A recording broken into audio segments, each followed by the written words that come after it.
2023ला या अर्ज दिला होता.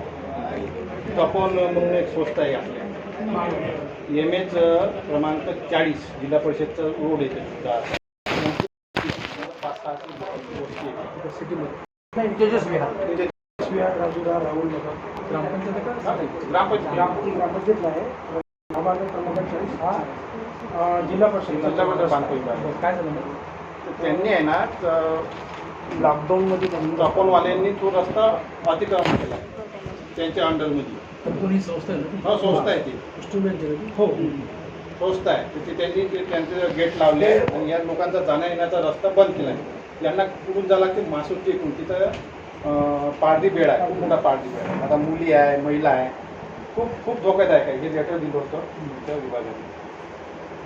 बरं दिलं होतं का मोकळा करण्यात यावं मोकळा करण्यात यावं. तरी पण दिले मोकळा सर लॉकडाऊन अगोदर खुला होता पण लॉकडाऊन लागल्यामुळे तो त्यांनी बंद केला. मग तो परमनंट त्यांनी बंदच करून टाकला.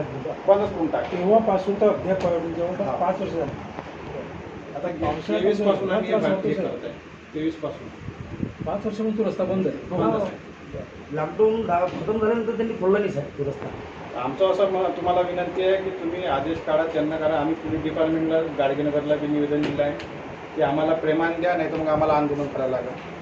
आम्हाला तुम्हाला एक निवेदन देऊन राहिलो की आम्ही उद्या दिवस थांबणार, परवा दिवशी आमचं आंदोलन आहे. मनामधून एक पालनकर रस्ते साहेब खूप त्रास होते आम्हाला. म्हणजे पोरीबारी जेवण पोरीबारी येतात वेगवेगळे लोक राहतात. पावसाळ्यामध्ये खूप त्रास होते सर.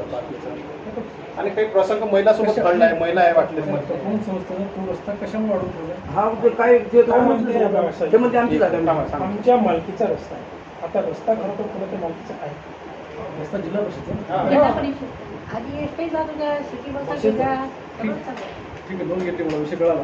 मी बांधकामाला